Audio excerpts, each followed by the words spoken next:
엔비디아와 테슬라가 하락하고 미국 시장이 흔들리고 있습니다. 혹시 여러분들 불안하신가요?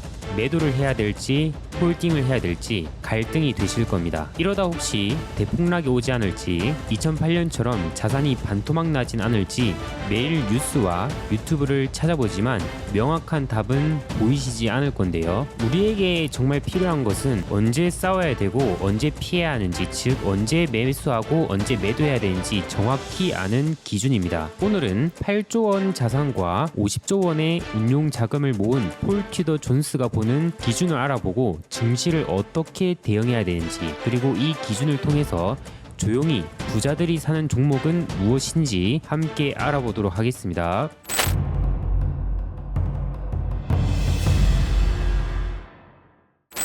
많은 분들이 주식에 관심을 가지실 때 이렇게 고점에서 항상 관심을 가집니다. 제가 2024년 12월 11일, 즉 요맘때죠. 이때 의료 AI 관련주에 대해서 영상을 찍어 드렸는데요. 이때 소개해드린 템퍼스 AI라는 기업이 이때를 기점으로 100% 반등이 나왔어요. 근데 많은 개인 투자자분들은 이때 고점이 되었을 때 정작 관심을 가지고 매수를 하더라, 이 말입니다. 자, 그리고 2024년 7월 15일 요맘때죠. 이때 제가 테슬라에 대해서 말씀을 드렸습니다. 테슬라 2배 오른다, 안 보면 평생 후회한다 라고 했죠. 이때를 기점으로 당연히 2배 올랐습니다. 이후에 물론 종목들이 떨어지긴 했지만 제가 여러분들한테 말씀드린 것들이 터무니없거나 신뢰가 없거나 한 것이 아니라는 것입니다. 그러니 오늘 제가 여러분들한테 말씀드릴 것도 주목을 해야겠죠. 자, 먼저 폴 튜더 존스의 투자 기준을 먼저 아셔야 돼요. 이 사람은 8조 트레이더로서 1987년 블랙 먼데이 일본 버블 붕괴의 코로나 폭락장을 피해간 인물인데요. 그 비결은 굉장히 간단합니다. 바로 200일선을 활용한 것입니다. 200일선 위에 있을 때는 안전지대이고 200일선 아래로 떨어질 때는 위험지대입니다. 자, 그러면 지금 이 나스닥 차트인데요. 이 빨간 색깔 선을 한번 봐볼게요. 자, 지금 200일선에 이제 터치가 되었어요. 자, 차트를 보고 말씀드릴게요. 이게 200일선입니다. 자, 200일선에서 보시면은 이 선이 굉장히 신뢰도가 높습니다. 이전에서도 보시면은 이 200일선 위에서 주가가 움직이다가 이 밑으로 떨어질 때 어때요? 주가가 이제 하락이 나오죠. 그 다음에 200일선의 지지를 받고 계속 연달아 2년 연속 상승이 나왔습니다. 그러면 지금은 어떤 시점이냐? 바로 여기서 지지가 될지 아니면 이탈이 되어서 이전 2022년과 같은 장이 연출이 될지 모르는 시점입니다. 즉 기로에 놓여져 있다는 거예요. 근데 여기서 반등이 나오냐 떨어지냐, 그걸 여러분들이 예측할 필요 없습니다. 예측한다고 해서 이게 맞는 게 아니에요. 여러분들 뭘 해야 되냐 그러면 시나리오를 세워야 됩니다. 자, 첫 번째, 미국 증시가 200일선에서 지지를 받고 현재 추세를 유지할 경우, 즉 여기서 지지를 받고 올라서 버리면 이전과 같은 흐름이 연출될 수 있겠죠. 그렇게 되었을 때 반등이 가능한 구간이 최소 50일선 라인대입니다. 그럼 이 정도까지는 열려있다라고 우리가 생각을 하면 되고요. 그 이후에선 여기서 지지받고 재반등이 나올지 여부가 결정이 되는 겁니다. 자, 그러면 두 번째 시나리오는 무엇이냐? 미국 증시가 200일선을 5거래일 이상 이탈하고 빠른 회복을 보이지 못할 경우입니다. 자, 이전에서 보시면은 200일선에 하루 만에 이렇게 반등이 나왔죠.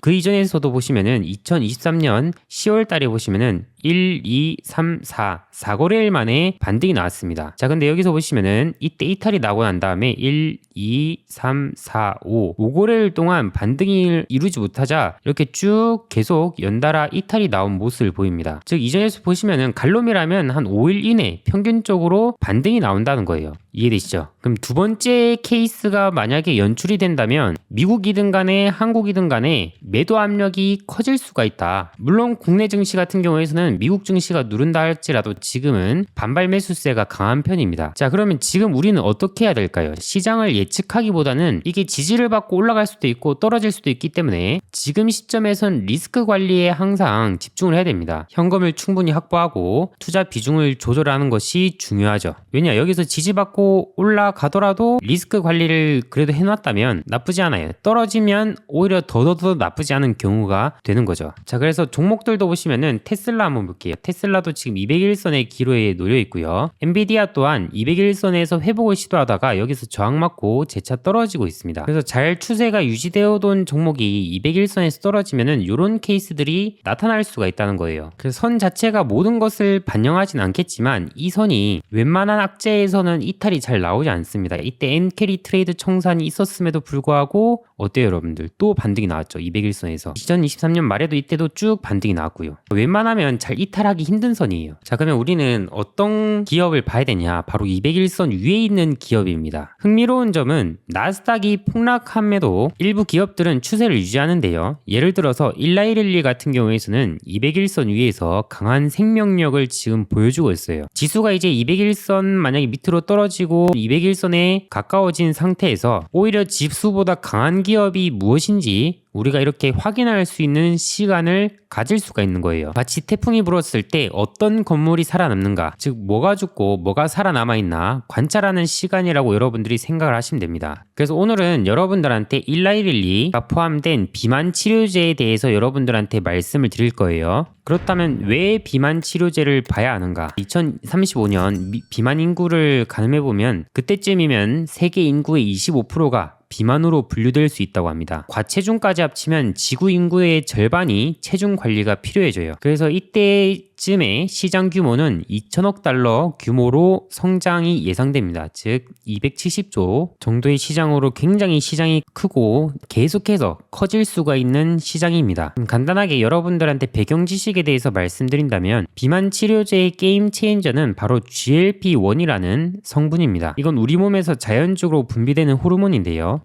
음식을 먹을 때 주로 나옵니다. 그럼 이 호르몬이 하는 일은 총 3가지입니다. 포만감을 증가시키고 그래서 배가 찼다 신호를 뇌에 보냅니다. 그리고 2번 위 배출을 지연시켜요. 위에서 음식이 빠져나가는 속도를 늦춰요. 그리고 혈당을 조절하는 인슐린 분비를 돕습니다. 자연스럽게 배가 부르기 때문에 소화도 늦게 되고 혈당도 그렇게 움직이지 않기 때문에 체중 감량에 효과가 있습니다. 이미 2022년, 2023년 이때 시장에서도 핫한 종목이었죠. 그래서 비만 치료제의 시장 경쟁 구도를 보면 크게 노보노디스크가 있고 일라이릴리가 있어요. 노보노디스크는 덴마크 제약기업이고 일라이릴리는 미국 제약기업입니다. 노보노디스크의 비만 치료제는 여러분들이 잘 아시는 위고비죠. 평균 15에서 17% 체중 감량에 효과가 있습니다. 일라이릴리는 마운자로라고 하는 평균 20.2%의 체중 감량에 효과가 있는 약물이 있고요. 차세대 치료제는 최고 24.2% 체중 감량 효과로 주목을 받고 있다고 합니다. 그래서 일라이릴리 제품이 노보노디스크보다 체중 감량 효과가 더 뛰어나요. 그래서 매출과 영업이익 성장률도 일라이릴리가 더 높아지는 추세인데요. 실제로 그거를 여러분들이 표로 보시면 와닿을 겁니다. 이 젯바운드의 비중을 보시면은 이게 일라이릴리 비만 치료제입니다. 젯바운드가 보시면은 처방수가 계속 늘어나고 있죠. 그리고 비중이 늘어나고 있고요. 반면에 위고비는 줄어들고 있습니다. 왜 이럴까요? 체중 감량 효과가 위고비는 15%대라면 젯바운드는 20%대로 되기 때문에 더욱더 인기가 있는 거죠. 그래서 이게 실적으로 나타납니다. EPS는 주당 순이익이죠. 주당 순이익의 추이를 보시면은 일라이릴리는 이렇게 좀 가파르게 지금 올라가고 있죠. 자, 반면에 노보노디스크는 어때요? EPS 추이가 둔화가 되고 있죠. 미국 시장에서는 EPS가 굉장히 중요합니다. 한국도 마찬가지인데요. EPS가 가팔라지면 가팔라질수록 주가 상승 속도도 가팔라지는데 EPS가 이렇게 둔화가 되면 성장주들 같은 경우에서 이렇게 폭락이 나올 수 있어요. 그래서 노보노디스크 주가가 이런 이유가 바로 EPS 둔화 때문에 있고 그 배경에서는 바로 효과에 차이가 있다라고 여러분들이 해석을 하시면 됩니다. 자, 여기서 중요한 일정이 있어요. 바로 일라이릴리의 경구용 비만 치료제의 3상 시험 결과 발표가 4월에 나옵니다. 올해 4월에 3상까지 나오면 이제 시판은 거의 얼마 남지 않았습니다. 그리고 중요한 거 5월에 젯바운드라고 하는 즉 국내명으로는 마운자로가 한국에 출시가 됩니다. 2024년 한 7월에서 한 10월 사이 이때 이렇게 블루엠텍이라는 주가가 굉장히 강하게 올랐죠. 펩트론도 한번 볼까요? 펩트론도 보시면은 이때도 굉장히 강하게 올랐습니다. 이때 왜 이렇게 강하게 올랐냐? 위고비가 한국에 들어온다는 소식에 굉장히 강하게 올랐어요. 자, 그러면 이제는 위고비보다 효과가 더 좋은 젯바운드가 한국에 이제 출시가 돼요. 그러면 사람들 몰리겠습니까? 안 몰리겠습니까? 특히나 우리나라 같은 경우에서는 성형, 뷰티가 시장이 굉장히 크기 때문에 미용기기 시장도 굉장히 크잖아요. 그래서 뭐 파마 리서치라든지 이런 종목들 계속 우상향 나온 이유가 뭐겠습니까? 바로 뷰티 시장이 굉장히 크기 때문이고 수요가 엄청나기 때문에 이러한 종목들 뭐 클래시스 이런 것들이 계속해서 장기적으로 우상향이 나오고 있는 것이죠. 그러니까 수요가 이렇게 실적으로 확인되니까 기업의 주가가 차트로 이렇게 우상향으로 표현이 되는 거죠. 그래서 개인적으로는 5월에 이 젯바운드 한국 출시 일정에 맞춰서 크게 다시 한번 테마가 일어날 것이라고 생각합니다. 왜냐? 1라일리의 실적도 가파르게 성장하고 있고 그 전후에 경구용 3상 시험 결과 발표도 있고 주목도가 높아지겠죠. 그 과정 속에서 5월 젯바운드 한국 출시까지 이어질 때 테마가 안 될 수가 없습니다. 이거는. 자, 그러면 우리가 비만 치료제 종목을 공략할 때 봐야 될 포인트가 뭐가 있을까요? 즉 미래 경쟁 포인트를 아셔야 됩니다. 자, 첫 번째로 보시면 체중 감량률, 누가 더 많이 빼나인데요. 누가 더 많이 빼나로 위고비가 비중이 줄고 젯바운드의 비중이 늘었죠. 일라릴리의 비중이 늘었죠. 앞으로 더욱더 중요한 요소가 될 겁니다. 그리고 비만 치료제는 현재 주사제인데요. 복부나 피하 지방에 주사를 놓습니다. 근데 주사에 대한 거부감이 있는 사람들이 많단 말입니다. 그래서 알약으로 먹는 이 경구제를 누가 더 빨리 선점하냐에 따라서 또 실적을 잡아먹을 포인트가 될 거고요. 다이어트를 하면은 자연스럽게 근손실이 오죠. 지방만 빼고 근육은 지키는 근손실이 오지 않게 하는 포인트, 이 세 가지 포인트가 굉장히 중요하다고 보시면 되겠습니다. 앞으로 실적을 판가름할 중요한 포인트라고 보시면 돼요. 자, 그러면 어떤 기업을 봐야 되냐? 당연히 미국 주식에서는 일라이릴리를 봐야 됩니다. 체중 감량 효과도 높고요. 보시면 경구용 제품도 개발하고 있는 상황입니다. 그래서 현재 실적으로 보여주고 있는 상황이기 때문에 얘가 200일선을 이전에 이탈했지만 노보노디스크 대비 그리고 현재 나스닥 대비 강한 이유가 바로 여기에 있습니다. 그래서 우리는 재료를 볼 때 일라일리를 기준으로 관련된 일정과 또 엮인 관련주가 있는지 보셔야 됩니다. 자, 한국 주식에서는 협력 제약사들을 먼저 보는 게 좋은데요. 일라일리 협력 제약사를 보는 게 좋습니다. 올릭스가 최근에 9,200억 가량 일라일리와 계약을 했죠. 지방 감량과 비만 치료제 후보 물질에 대해서 글로벌 독점 라이선스 계약을 체결한 바 있습니다. 그러다 보니까 올릭스가 지금 주가가 계속 빠지지 않고 지수가 무너지는데도 어때요? 굉장히 강하게 올라가고 있습니다. 왜? 얘는 실적을 보시면은 매출액이 뭐 100억 전후로 나오던 종목인데 9,100억짜리 계약을 따냈으면 당연히 이렇게 올라가는 건 당연하겠죠. 그래서 월봉을 보시면 이때 거래량 거래대금이 굉장히 강한데 이걸 어떻게 해석해야 될 것인가, 여기서 이제 고점을 맞고 끝날 것인가, 아마 여러분들이 그 부분에 대해서 궁금하실 겁니다. 그건 뒤에 이어서 말씀드릴게요. 자, 그리고 다른 협력 제약사들도 있습니다. 보령일이라는 기업이에요. 일라일리랑 오랜 협력 관계를 가진 기업입니다. 그래서 마운자로 유통 담당을 할 수 있는 기업인데요. 2023년 트루리시티라는 거는 뭐냐면은 일라일리의 당뇨병 치료제입니다. 당뇨병 치료제인데 이게 마운자로랑 똑같은 GLP-1을 쓴다고 해요. 그럼 보령이라는 기업도 유통을 담당할 확률이 높겠죠. 자, 그 다음에 종근당 계열입니다. 뭐 종근당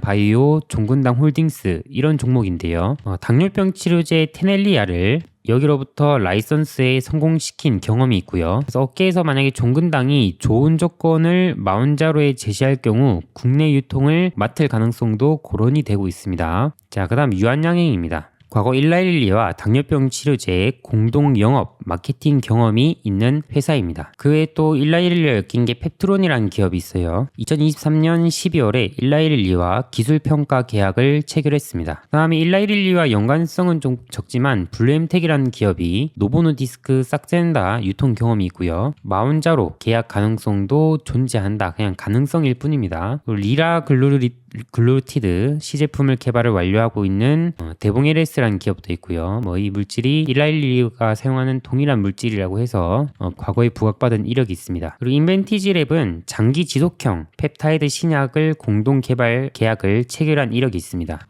베링거 인겔하임과 이런 이력이 있는데요. 편의성에서 제가 말씀 안 드린 게 있는데 편의성에서는 두 가지가 있어요. 주사가 아닌 경구용, 즉 알약으로 가는 것이 있고요. 그 다음에 주 1회에서 월 1회 단위로 투여를 하는 방식. 즉 매주마다 이거를 맞아야 된다면 은근히 피로감이 높죠. 근데 이걸 한 달에 한 번씩 줄인다. 그렇게 이제 복용 기간을 한 달에 한 번으로 가져가고 동일한 효과를 낸다면 사람들은 이걸 선택할 수밖에 없습니다. 과거 노보노디스크 삭센자 같은 경우에는 이건 하루에 한 번씩 맞아야 돼요. 그러다 보니까 당연히 주 1회 제품들을 선택하겠죠. 현재는 다 주 1회 제품들만 있습니다. 뭐 그 외로 뭐 유비케어, 나노엔텍이라는 기업이 있는데 뭐 줄릭 파마코리아가 이제 위고비와 엮인 이력이 있어서 그와 연관된 종목입니다. 근데 사실 뭐 위고비랑 엮인 것 그리 중요하지 않을 수 있습니다. 중요한 건 지금 일라이릴리와 엮인 것 또는 개별 기술력을 가지고 있는데 그 기술력이 이 세 가지 포인트에 해당하는 것. 그래서 한국에 또 편의성을 가질 수 있는 기업이 D&D 파마텍이라는 기업이 있습니다. 이것도 경구용 비만 치료제 관련주입니다. D&D 파마텍. 차트가 은근히 전부 다 안 깨지고 있죠. 자, 그러면 이제 10가지가 넘는 기업을 제가 말씀을 드렸는데요. 그럼 이 중에서 4월 일정이 오기 전에 주목해야 될 탑 1, 2, 3 기업은 무엇인지 구체적인 재무 그리고 성장성 등을 분석해서 분류해야겠죠. 그리고 어떻게 전략을 짜고 매매를 해야 되는지 방법이 궁금하신 분들이 많으실 겁니다. 그래서 제가 이 부분은 추가적으로 프리미엄으로 분석한 글이 있는데 고정 댓글에 제가 링크를 공유 드리도록 하겠습니다. 궁금하신 분들은 참고하시면 큰 도움이 되지 않을까 싶습니다. 아마 상반기 미국 시장이 빠지고 한국 시장이 조정을 거칠 때 수익이 줄어드셨다면 아니면 손실이 나셨다면 오늘 제가 말씀드린 내용을 토대로 수익을 얻어갈 정보를 가져갈 수 있지 않을까 싶습니다. 제가 오랜만에 영상을 찍었는데 앞으로 좀 자주 영상을 찍도록 하겠습니다. 오늘 내용이 도움이 되셨다면 좋아요, 구독, 알림 설정 눌러주시고 다음번에 제가 또 좋은 영상으로 찾아뵙도록 하겠습니다. 감사합니다.